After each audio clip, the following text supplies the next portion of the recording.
오늘 함께 나눌 말씀은 야고보서입니다. 야고보서 1장 2절에서 8절 말씀입니다. 야고보서 1장 2절에서 8절입니다.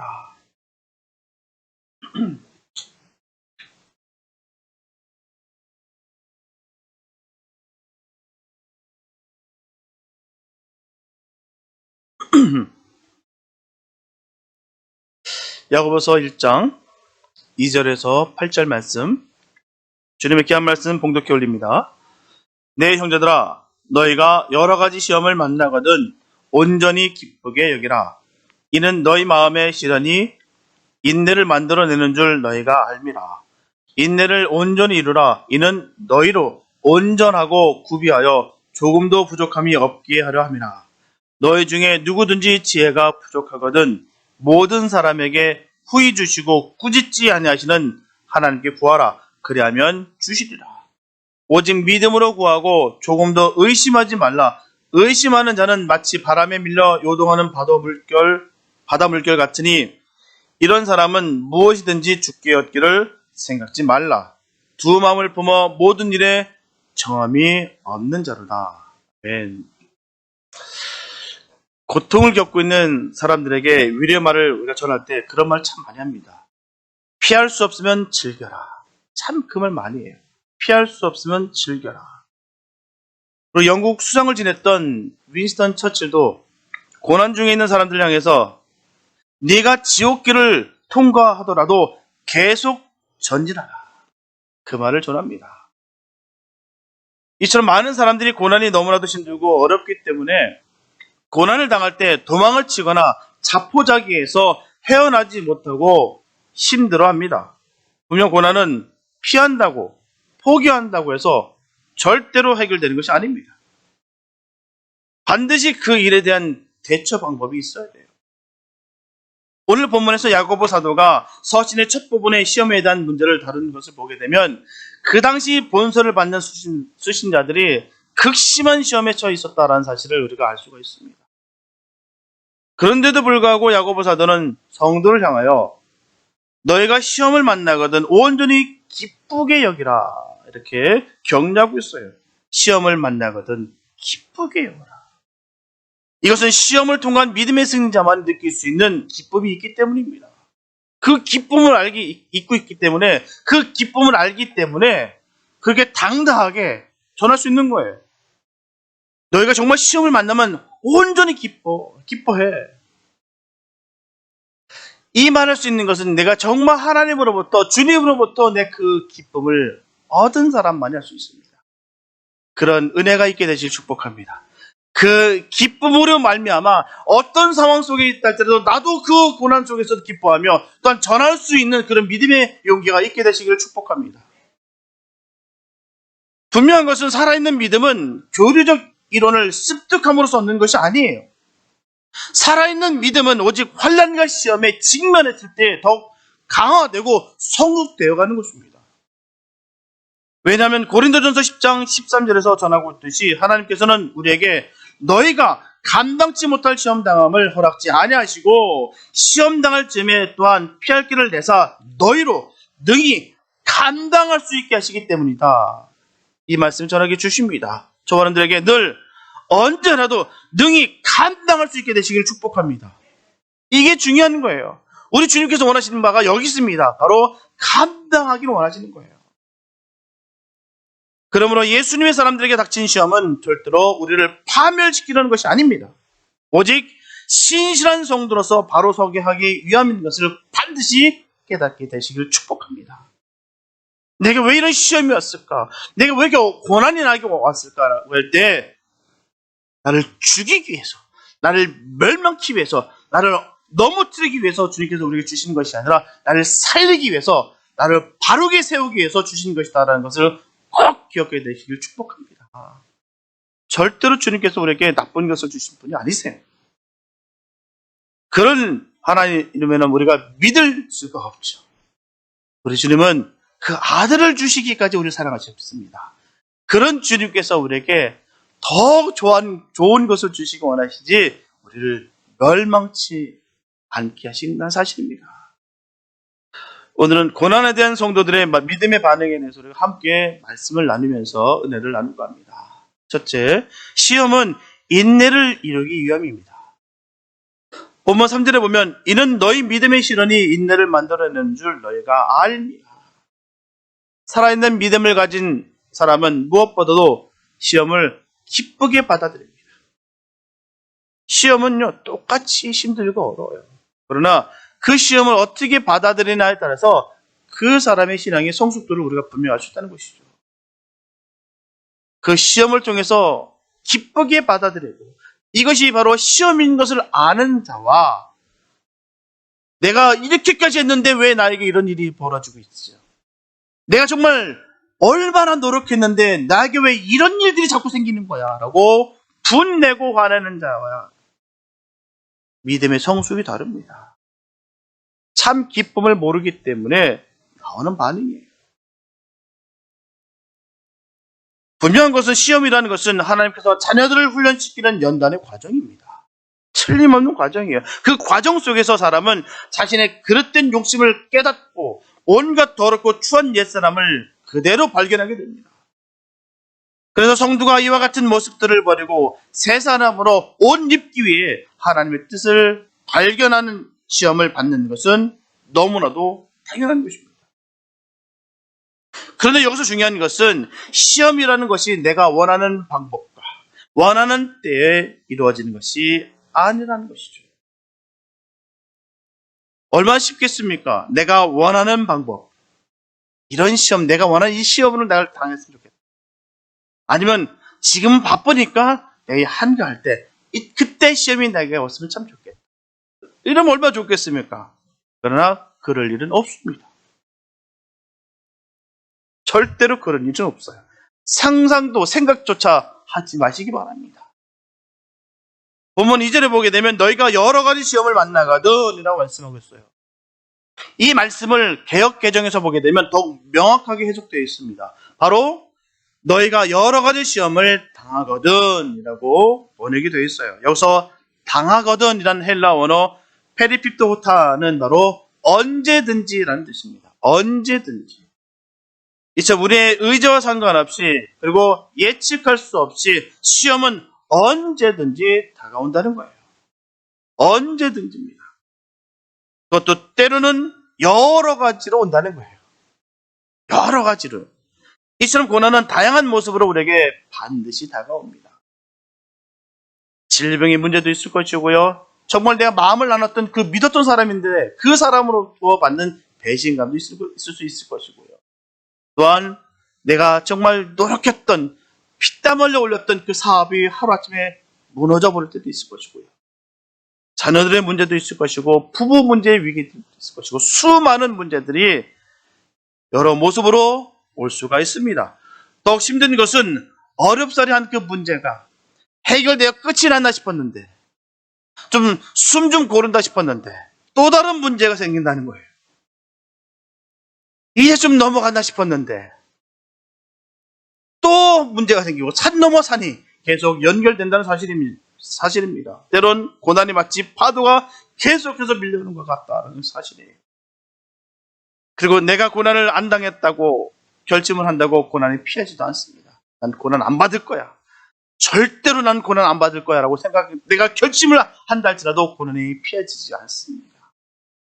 고난은 우리가 잘 주님을 믿든지 안 믿든지 부유하든지 가난하든지 많이 배웠든지 못 배웠든지 상관없이 모든 사람에게 임하게 됩니다. 그렇기 때문에 우리는 결코 당황할 필요가 없어요. 누구에게나 오기 때문입니다. 그래서 세상에 문제 없는 사람이 없어요. 잘 보십시오. 문제 없는 사람이 있는가요? 문제 없는 사람이 없습니다. 들여다보면 크고 작은 저마다의 문제가 다 있습니다. 다 갖고 있어요. 그러나 우리는 이런 시험이 다가올 때 이 시험은 외부에서 오는 박해이기도 하지만 무엇보다도 인간의 그 내면에서 시작되는 것이기 때문에 우리는 인내가 필요합니다. 중요한 것은 인내는 그저 자리에 가만히 있는 그런 수동적인 참을성이 아닙니다. 진정한 인내는 어떤 고난에도 굴복하지 아니하고 끊임없이 전진하고자 하는 그 역동성이에요. 끊임없이 내가 움직이는 것입니다. 그러므로 이와 같이 고난에 적극적으로 대처가 될 때 성도는 믿음의 실현을 통해서 인내의 열매를 맺는 것입니다. 그리고 그 인내의 열매가 우리의 구원의 힘이 되면 두말할 나위도 없어요. 여기에서 우리는 시험을 기뻐할 이유와 논리를 찾게 됩니다. 주님을 구하며 인남으로 진정한 주님과의 만남을 이룰 수 있기 때문에 우리는 기뻐하는 거예요. 그 가운데 주님을 만나기 때문에 우리가 기쁠 수 있는 것입니다. 마태복음 26장 41절에서 우리가 시험을 기쁘게 이기는 것이 시험에 들지 않게 기도하라는 주님의 말씀이라든지 마태복음 6장 13절에서 시험에 들지 말게 기도하라는 주기도문의 교훈과 상충되는 것 같습니다. 충돌되는 것 같아요. 겉으로 봤을 때 말입니다. 시험에 들지 않게 기도하라. 시험에 들지 말게 하라. 하지만 사실은 시험을 기쁘게 대하는 것이 그 시험을 거부하고 슬퍼하는 것이 아니라 그 시험을 기뻐하는 것이 곧 스스로 시험에 들지 않는 길입니다. 시험을 이기는 방편이기 때문에 주님의 교훈과 근본적으로는 같다는 거예요. 분명한 사실은 하나님은 당신의 자녀들이 헛되이 고난당하는 것을 원치 않으십니다. 우리에게 허락하시는 고난에는 분명한 그 하나님의 뜻이 분명히 담겨 있어요. 이유 없는 고난이 없습니다. 하지만 이 사실을 알지 못하면 고난을 당할 때 자책하거나 아니면 도망치려고만 합니다. 때로는요, 내가 너무나 무지해서 내가 결정을 잘못했기 때문에 이런 일이 일어났을 것이다라는 확신 때문에 스스로 무너져 버리기도 합니다. 또 어떤 사람은 책임을 회피하기 위해서 자신의 일을 다른 사람에게서 문제의 이유를 찾으려 한다는 것이죠. 희생자를 찾는데 급급하다는 거예요. 저 사람 때문에 그랬을 것이다. 나는 정말 잘했는데 다른 사람들 때문에 나에게 이런 고난이 왔던 거야. 나는 문제가 없어. 그러나 하나님은 우리의 생각과 달리 우리의 고난이나 아픔조차 사용하셔서 우리가 주님을 깊이 만나고 좀 더 의미 있는 삶을 살면서 하나님께 영광 돌리기를 원하십니다. 그래서 주님은 야고보 사도를 사용하셔서 어떤 고난을 당하든지 도리어 기쁨의 기회로 삼고 인생의 전환점으로 삼으라면서 고난을 긍정적으로 바라볼 것을 전하고 있는 거예요. 분명하게 현재 당하는 고난은 당장은 너무나도 아프고 괴롭습니다. 하지만 신앙의 여정에서 결국 손해만 보는 것이 아니에요. 고난은 우리의 잠자는 영혼을 깨웁니다. 그래서 저와 여러분들은 문제를 만나면 하나님의 시각에서 바라보시고 하나님이 원하시는 것이 무엇인지를 깨달으시기 바랍니다. 나에게 왜 이런 고난이 왔을까? 나에게 왜 이렇게 힘듦이 있을까? 잘 보시기 바랍니다. 그 안에 하나님께서 분명히 우리에게 허락하시는 부분이 있다는 사실이에요. 그거를 발견하는 것이 바로 복된 것입니다. 늘 그 고난을 통해서 우리 주님은 선한 목적을 이루시길 원하신다는 거예요. 그래서 저와 여러분들은 그 문제를 통한 주님의 뜻을 알고 인내를 이루는 복된 주님의 사람들 다 되시기를 축복합니다. 둘째, 시험은 온전하여 부족함이 없게 하기 위함인 것입니다. 본문 4절에 보면 인내를 온전히 이루라. 이는 너희로 온전하고 구비하여 조금도 부족함이 없게 하려 함이라. 여기서 인내는 헬라 원어 휘포모네라고 하는데요. 아래라고 하는 휘포와 거주라는 모네, 바로 합성어입니다. 그래서 밑에서 무거운 짐을 지고 버티는 상태를 말하는 거예요. 이게 바로 인내입니다. 무거운 것을 밑에서 지키고 버티는 상태. 초대교부 중에 위대한 설교가였던 요한 크리소스톰은 인내는 모든 덕의 여왕이다라는 말을 남겼어요. 이렇게 성도의 인내라는 것은 높이 평가받아야 되는 미덕인 것입니다. 왜냐하면 성도의 자세라는 것은 바로 여기 있습니다. 그 본질이 순종이 있어요. 그 순종이 있으므로 인내가 없이는 믿음 생활이 불가능하기 때문입니다. 믿음 생활이 안 돼요. 믿음에서 탈락하신 분들의 모습을 잘 보십시오. 왜 그럴까요? 말씀에 대한 순종이 없어요. 그리고 인내가 없습니다. 힘들면 폭 쓰러져요. 그런 경우 참 저는 많이 경험합니다. 잘 돼 있는 것 같아서 말씀 가운데 주님 말씀을 주셔서 딱 얘기하면 폭 쓰러지고 잠수 타는 사람도 있어요. 왜 그럴까요? 인내가 없어서 그렇습니다. 그 말씀에 대한 순종이 없기 때문이에요. 성도에게 있어서 말씀에 순종이 없고 인내가 없으면 신앙생활이 전혀 불가능합니다. 그래서 본문에 인내를 온전히 이루라는 말은 인내의 힘을 온전히 발휘하라 라는 뜻입니다. 결코 중도의 좌절됨이 없이 끝까지 인내를 발휘하여서 구원의 역사를 성취하라는 거예요. 그럴 때 성도는 비로소 부족함이 없는 인격을 이룰 수가 있습니다. 성도는 온전을 향해 전진해야 되는 사람들이에요. 온전을 위해서 말입니다. 온전은 헬라 원어로 텔레오스라고 하는데요. 완성된 완전성을 말합니다. 완성된 완전성. 문제는 과연 이 지상에 사는 성도가 완전해질 수 있는가 하는 물음은 지금까지 계속되고 있는 질문이지만 그러나 우리는 이 완전을 목표로 살아가야 될 줄 믿습니다. 분명 사실은 완전한 사람은 없어요. 정말 너무너무 훌륭한 목사님 같고 그래서 그분과 뭔가 배우고 싶어서 깊숙이 들어가 보면 온전하지 않더라고요. 어느 한 곳에서는 참 부족함이 많아요. 어떤 분은 막 능력이 막 나타나는데 인격은 꽝입니다. 배울 게 하나도 없어요. 어떤 분은 또 다른 부분은 또 정말 선한 듯 하지만 그 안에 야망과 욕망이 탁 드러난 민낯이 볼 때도 있습니다. 분명한 사실은 이게 무슨 뜻이냐? 온전치 못하다는 얘기예요. 누구든 온전치 못합니다. 그래서 많은 사람들 온전한 것을 찾기 위해서 많은 사람이 다칩니다. 절대로 사람에게 있어서 온전함을 찾을 수가 없습니다. 이 온전은 이 완전을 목표로 살아가는 거예요. 여기서 온전이나 완전은 산상수훈에서 예수님께서 우리에게 말씀하시는 것처럼 하늘에 계신 너희 아버지의 온전하심과 같이 너희도 온전하라. 이 말과 상통하는 거예요. 하나님만이 온전하시는데 너희도 온전하심 같이 너희도 온전하라. 계속해서 온전하기를 바라라는 뜻입니다. 완벽한 사람이 어디 있습니까? 그 빈 구석이 다 있다는 사실입니다. 그래서 은혜인 거예요. 그래서 은혜입니다. 이런데도 불구하고 주님이 우리를 사랑하시기 때문에 얼마나 감사한지요. 우리는 은혜로 살아가는 거예요. 은혜로. 뭔가 완벽하기 때문에 완전하기 때문에 그래서 우리 주님께서 우리를 사랑하시는 거 아닙니다. 부족한데도 불구하고 그래도 울며 불며 징징거려도 주님 앞에 가는 모습이 선한 거예요.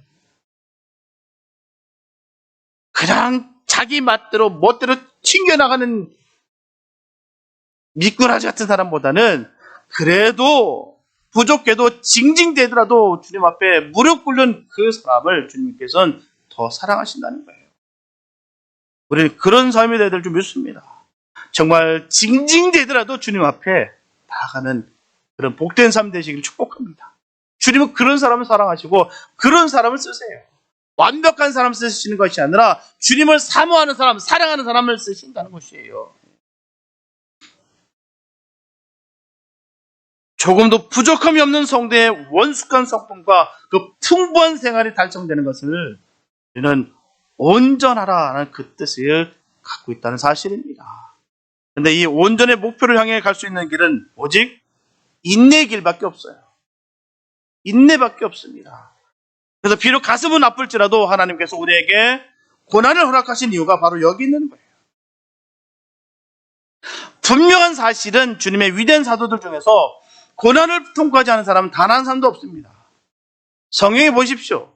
모든 사도들, 모든 믿음의 선지들 잘 보십시오. 시험이 없는, 고난이 없는 그런 사람이 없어요. 또한 그 고난을 다 통과했다는 사실입니다. 비록 중도에 실수하거나 실패한 모습은 보였을지라도 다시 회개해서 자신에게 임한 고난을 인내하여 승리했어요. 사도행전 12장에 보게 되면 우리 감옥에 갇힌 베드로의 모습을 발견합니다. 예수님의 제자 중에 하나인 이 야고보를 죽인 이 헤롯은 이제 백성의 마음을 더욱 얻고자 해서 이제는 베드로까지 잡아다 죽이랍니다.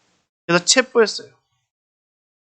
근데 여기서 놀라운 것은요, 내일이면 죽을 사람이 두 군사 틈에서 온몸에 쇠사슬 묶여 있는데 쿨쿨 자고 있습니다. 얼마나 깊이 잤냐면 천사가 옆구리를 한 방 찼는데도 불구하고 쿨쿨 자는 거예요. 대단하지 않습니까? 내일이면 죽는데도 불구하고 잘 수 있는 사람이 누가 있겠어요? 다들 어느 정말 독한 사형수라도요, 그 다음날 사형 집행일이 잡히는 순간 아무것도 못합니다. 그냥 무서워서 벌벌벌 하고요, 급기야 소변도 못 냅니다. 너무 무서워가지고. 근데 지금 베드로는 지금 내일 당장 죽는데도 불구하고 거기서 콜콜콜 골면서 자고 있는 거예요. 베드로가 어떤 인물이었습니까? 그렇게 대범한 인간이었습니까? 아니에요. 주님께서 잡히시던 밤이 어떻습니까? 그 대사장들에서요, 불을 쬐다가 그 다그치는 그 계집종에 의해서 예수님을 모른다고 3번이나 부인 정도가 아니라 저주했습니다. 왜요? 자기 한번 살겠다고. 목숨 한번 건지겠더라고요. 그 주님을 3년 동안 그렇게 따라다니고 죽는 자리까지 내가 가겠다라고 약속했던 그 베드로가 여접시 무너져서 자기 자신의 목숨을 구걸하고 있는 모습을 우리가 발견할 수 있습니다. 그랬던 겁쟁이였어요. 그런 겁쟁이가 이제는 담대하게 변해졌습니다. 자기는 주님을 부인했지만 그럼에도 불구하고 우리 주님께서는 변치 않으시고 자기를 여전히 사랑하셨던 그 주님의 그 놀라운 그 사랑에 완전히 압도됐다는 거예요. 그 결과 주님을 인격적으로 다시 만나서 성령 충만함을 받았기 때문에 그가 대범할 수 있었다는 사실입니다. 그가 그냥 변화친 것이 아니에요. 베드로전서 1장 6절과 7절 말씀 보면, 그러므로 너희가 이제 여러 가지 시험으로 말미암아 잠깐 근심하게 되지 않을 수 없으나 오히려 크게 기뻐하는도다. 너희 믿음의 확실함을 불로 연단하여도 없어질 금보다 더 귀하여 예수 그리스도께서 나타나실 때 칭찬과 영광과 존귀를 얻게 할 것이니라. 내가 비록 지금 헤롯의 손에 죽게 됐을지라도 난 다시 살아나서 주님과 함께 있을 것이다. 이런 믿음이 있었기 때문에 그는 느긋하게 잠을 잘 수 있다는 것입니다. 이게 바로 부활신앙이에요. 너무나 대단한 믿음 아니겠습니까? 우리는 반드시 이 부활신앙을 갖고 있어야 돼요. 반드시 우리는 성도라면 이 부활신앙이 있어야 될 줄 믿습니다. 내가 당장 죽는 한이 있어도 난 주님과 함께 다시 살아난다. 이 믿음만 있으면 우리는 결코 두렵지가 않습니다. 사도 베드로가 지금 전하고 있는 말씀이 거기 있는 거예요. 내가 내일 당장 죽는 자라도 내가 코를 골면서 늘어지게 할 수 있었던 것은 바로 나는 주님과 함께 다시 살아난다. 그 부활 신앙이 있었기 때문에 그가 그렇게 잘 수가 있었다는 것입니다. 그런 신앙이 우리에게 있게 되시길 소망합니다. 그런 믿음이 있었기 때문에 그걸 믿어지기 때문에 우리가 할 수 있는 거예요. 이거는 흉내낼 수 있는 것이 아닙니다. 머리로 내가 안다고 할 수 있는 것이 아니에요. 그게 믿어지기 때문에 할 수 있는 것입니다. 그 부활신앙을 우리는 반드시 가져야 될 줄 믿습니다. 너무나도 귀한 거예요. 내가 언제라도 당당할 수 있는 것, 내가 언제라도 주님 앞에 내가 바로 설 수 있는 것, 바로 이 부활신앙이 우리에게 있어야 될 줄 믿습니다. 시편 119편 71절에서 다윗은 고백합니다. 고난당하는 것이 내게 유익이라 이로 말미암아 내가 주의 율례들을 배우게 되었나이다. 이 시험 하나님은 고난을 통해서 우리의 믿음을 키우십니다. 성장시키는 거예요. 그리고 우리가 기억해야 되는 것은 하나님은 고난을 통하여 우리의 믿음을 시험하신다는 것입니다. 반드시 시험하십니다. 예외는 없어요. 내가 정말 성도라면, 내가 정말 하나님의 자녀라면 반드시 이 시험이 온다는 것 명심하시기 바랍니다. 당황하지 마세요. 내게 왜 이렇게 슬픈 일들이 있을까? 내가 왜 이렇게 어려움들이 있을까? 내가 왜 이렇게 고난의 일들이 벌어졌을까? 두려워하지 마시기 바랍니다. 그 일로 인하여 우리를 더욱더 성장시키기 위해서 우리를 반드시 주님께서 시험하시고 연단하신다는 거예요. 과연 우리의 신앙과 믿음이 가짜인가 아니면 진짜인가를 반드시 시험하십니다. 그래서 중요한 거예요. 진정한 믿음은 끝까지 하나님을 의지하면서 견딜 수 있는 힘을 얻게 합니다. 그러므로 지금은 많은 문제로 고통과 고난 중에 있지만 내게 능력 주신 자 안에서 내가 능치 못한 것이 없음을 늘 믿으시고 승리하게 되시길 축복합니다. 이런 믿음이 있어야 돼요. 주님으로 말미암아 내가 능치 못함이 없다. 어떤 상황 속에 있다 할지라도 나는 넘어지지 않는다. 내가 절대로 주님과 함께 다시 일어난다. 내가 다시 산다. 이런 믿음이 꼭 있게 되시길 축복합니다. 이 믿음이 있어야 돼요. 이 믿음이. 무늬만 있는 성도와 정말 주님께서 인치신 성도는 바로 여기서 차이 나는 거예요. 언제 주님을 믿으시기 바랍니다. 분명히 하나님은 우리가 고난을 통하여 더욱 믿음의 사람으로 변화되기를 원하십니다. 저와 여러분들은 주님 주시는 고난을 통해서 더욱 성장하여서 믿음의 용장들이 다 되시기를 예수 이름으로 축복합니다. 셋째, 시험을 이길 지혜가 부족한 자는 하나님께 구해야 됩니다. 본문 5절에 보면 너희 중에 누구든지 지혜가 부족하거든 모든 사람에게 후히 주시고 꾸짖지 아니하시는 하나님께 구하라. 그리하면 주시리라. 이 세상 온전한 인내를 이루기 위해서는 반드시 지혜가 필요합니다. 그러나 하나님 왜 이 세상에는 온전한 자가 없어요? 다시 거듭 말씀드리지만 세상에는 하나님 외에 온전한 사람이 없습니다. 그러면 우리는 하나님으로부터 지혜를 받아서 온전한 자를 향해 나아가는 노력을 해야 될 줄 믿습니다. 그래서 성경이 우리에게 너희도 온전하라고 하시는 말씀은 우리에게 이 노력을 요구하는 것입니다. 또한 온전한 자를 향해 쫓아가는 그 모습 자체를 의미하는 거예요. 그럼 누가 시험을 이길 수 있겠습니까? 누가 시험을 이기는 사람일까요? 바로 인내하는 사람입니다. 인내하는 사람이 시험을 이길 수가 있어요. 그렇다면 누가 인내할 수 있을까요? 바로 온전한 지혜를 구하는 자라고 성경은 분명히 말하고 있습니다. 여기서 말하는 지혜는 과학적 지혜가 말하는 것이 아니에요. 공부하는 지혜를 말하는 것이 아니에요.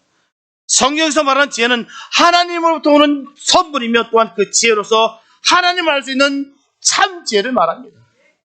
얼마나 감사한지요. 하나님을 알아볼 수 있는 것이 얼마나 감사한지요. 하나님의 그 전지전능하심을 아는 것이 얼마나 감사한지요. 그 하나님을 알기 때문에 우리는 늘 감사가 넘치고 늘 기쁨이 넘치고 은혜가 넘치는 거예요. 그 참 지혜가 있게 되시기를 축복합니다. 그냥 믿음 생활하는 거 아니에요. 그냥 그날이 그 턱으로 그냥 시간이 떼어주는 식으로 그냥 흘러가면 되겠다는 그런 신앙 하시면 안 됩니다. 주님을 꼭 아시기 바랍니다. 그분이 어떤 분이시며 그분이 어떤 사랑을 우리에게 주셨으며 그분이 우리에게 영생을 어떻게 주셨는지를 꼭 기억하게 되시기 바랍니다. 주님을 아는 지혜가 우리에게 반드시 있어야 돼요. 그래서 이 지혜의 온전을 위해서는 하나님께 구해야 됩니다. 1000번지를 통해서 하나님으로부터 소원의 응답을 약속받은 솔로몬은 자기의 그 어리석음을 고백하며 지혜를 구함으로써 일생을 영화롭게 사는 그 축복을 받았어요. 오늘날 성도들은 축복을 누리기 위해서가 아니라 이 세상에서 모든 시련을 이기고 승리할 수 있는 그 지혜를 구해야 될 줄 믿습니다. 구하는 이에게 후히되어 누르고 흔들어 넘치도록 주시는 분이 하나님이세요. 그 하나님 너무 전 감사합니다. 그냥 주시는 게 아니에요. 후히되어 누르고 흔들어서 넘치도록 주시는 분이 우리 하나님 되십니다. 그분이 우리 아버지가 되세요. 얼마나 감사한지. 우리 주님께서 그걸 원하시는 게 넘치게 주시길 원하십니다. 근데 구하지를 않아요. 알지를 못해요. 아버지가 누군지도 모릅니다. 아버지가 어떤 분이신지도 몰라요. 아버지가 어떤 능력을 갖고 계신지도 몰라요. 그러니 줄 수가 없는 거예요. 그러나 정말 주님을 알고 정말 구할 때 정말 후히되어 흔들어서 넘치도록 부어주신다는 그 은혜를 반드시 누리시게 되시길 축복합니다. 주님은 그걸 원하시는 거예요. 우리가 고난을 당하지만 모든 고난이 우리 죄나 허물로 인한 생긴 것이 아닙니다. 분명히 하나님은 우리의 고난을 통해서 더 큰 계획이 있어요. 만약에 고난이 아픔과 통증으로 만약에 끝난다면 그 고난은 너무나도 비참합니다. 너무나 비극이에요. 우리 주님은 고난을 위한 고난을 주신 분이 아닙니다. 고난을 위한 고난을 주신다면 그 고난은 정말 너무나도 아픕니다. 비참한 거예요. 비극인 거예요. 고린도전서 15장 30절과 31절에서 사도 바울은 전합니다. 또 어찌하여 우리가 언제나 위험을 무릅쓰리요. 형제들아, 내가 그리스도 예수 우리 주 안에서 가진 바 너에 대한 나의 자랑을 두고 단언하노니 나는 날마다 죽노라. 주님을 향한 뜨거운 열정으로 복음을 증거했던 이 사도 바울이었기 때문에 그는 무수히도 많은 환난과 핍박과 고난을 받았어요. 정말 끔찍할 정도 받았습니다.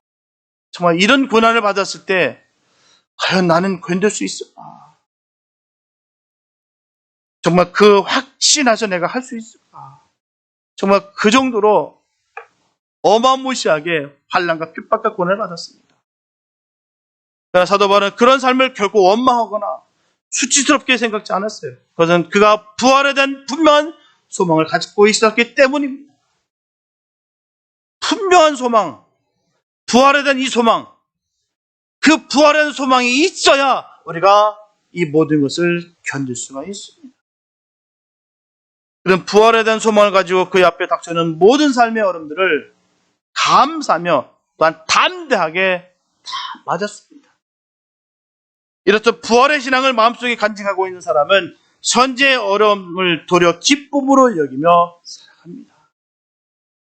주님으로 말미암아 당하는 조롱과 핍박과 환난과 모함에 넘어지지 아니하고 다가올 영광스러운 천국을 바라보면서 담대하게 살아갑니다.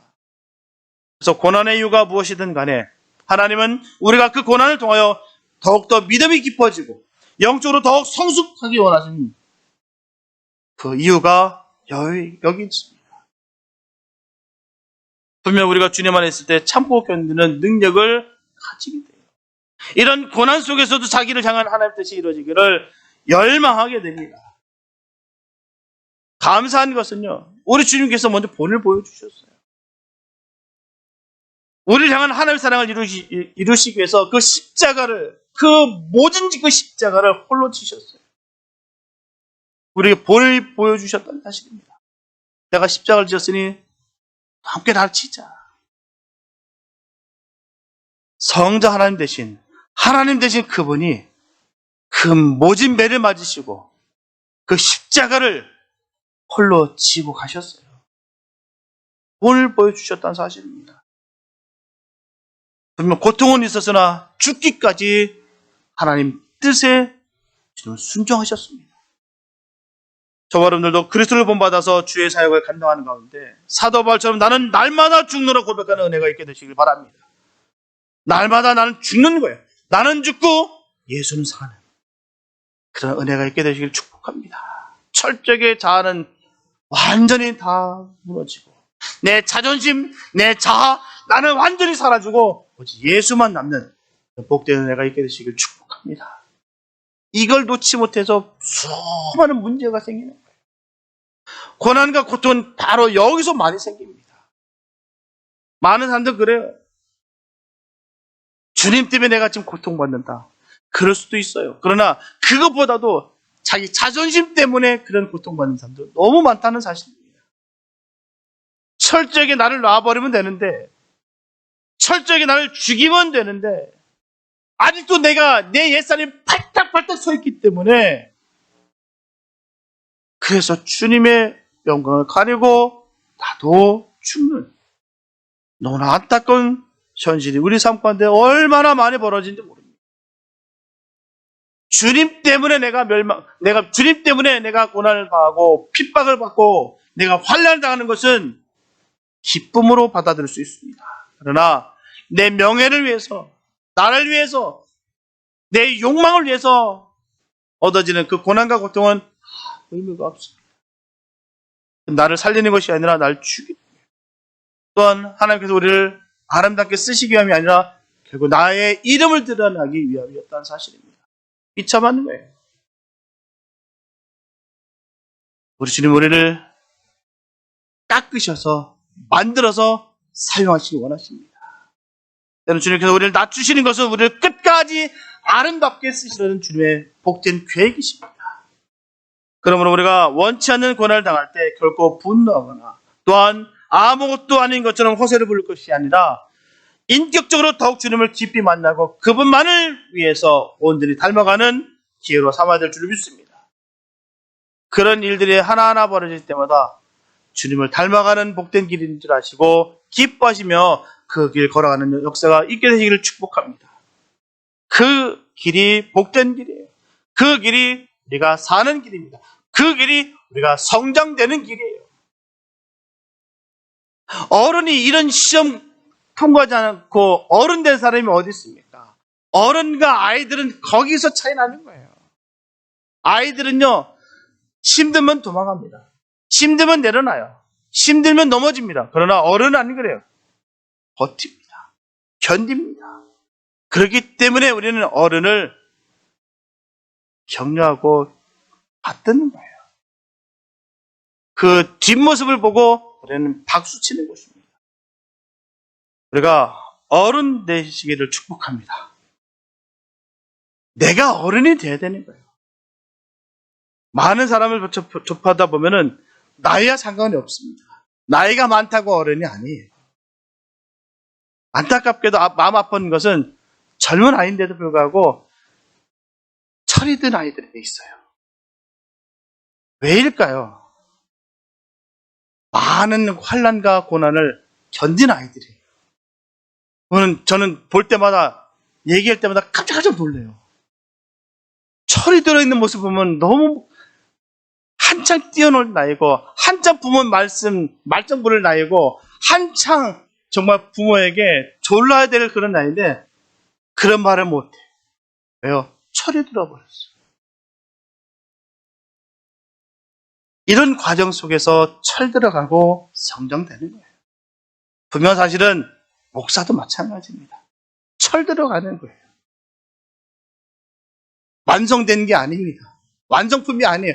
어느 누구도 완성된 사람이 없어요. 계속해서 성장되는 것입니다. 성숙되어 가는 거예요. 철이 들어가는 것입니다. 그러다 보니 어쩌다 어른이 되는 거예요. 지난 세월 속에서 지난 그 역경 속에서 하나님께서 우리에게 성장하기 위해서 주신 그 고난을 통해서 우리가 어른이 되는 것입니다. 그런 은혜가 있게 되시기 바랍니다. 누가 봤던 어른스러움, 누가 봤던 어른이라고 소리를 듣는 그런 은혜가 있게 되시기 바랍니다. 믿음 생활 온전히 하게 되면 그 모든 시험들, 주님께서 주신 말씀을 순종함으로 어른이 되는 거예요. 보면 6절에 보면 오직 믿음으로 구하고 조금 더 의심하지 말라. 의심하는 자는 마치 바람에 밀려 요동하는 바다 물결 같으냐고 말씀하고 있어요. 이렇게 시련이 왔을 때 하나님 앞에 무릎을 꿇고 간구하지 아니하고 오히려 계속적인 세상적인 방법으로 해결하는 사람은 바다 물결 같다라고 전하고 있습니다. 그러면서 분명하고 단호하게 분무치셔서 전하기를 이런 사람은 무엇이든지 죽게 얻기를 생각지 말라라고 했어요. 아주 단호합니다. 이런 사람은 무엇이든지 죽게 얻기를 생각지 말라. 구해봤자 받을 수 없다. 그 뜻입니다. 그래서 이런 사람을 두 마음을 품은 모든 일에 정함이 없는 자라 말하는 거예요.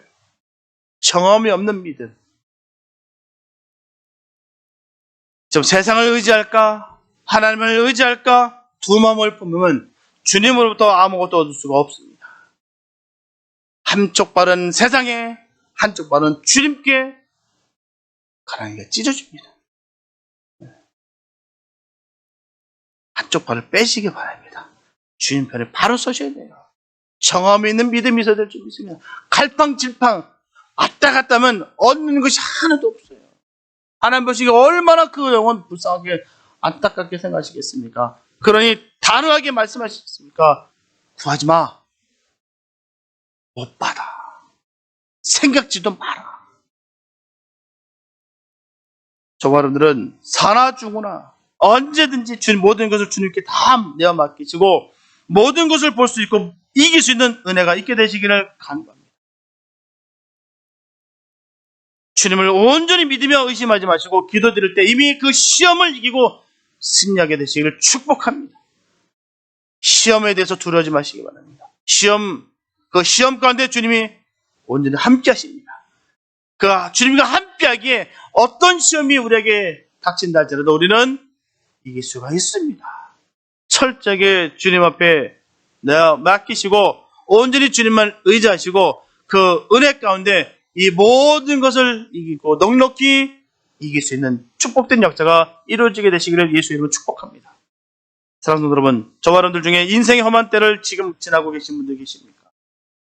하나님이 나를 버리신 것 같이 여기십니까? 하나님이 내 기도에는 응답을 주시지 않는 것처럼 보이십니까? 내게 이런 시련을 주시는 것에 대해 주님을 원망하고 계십니까?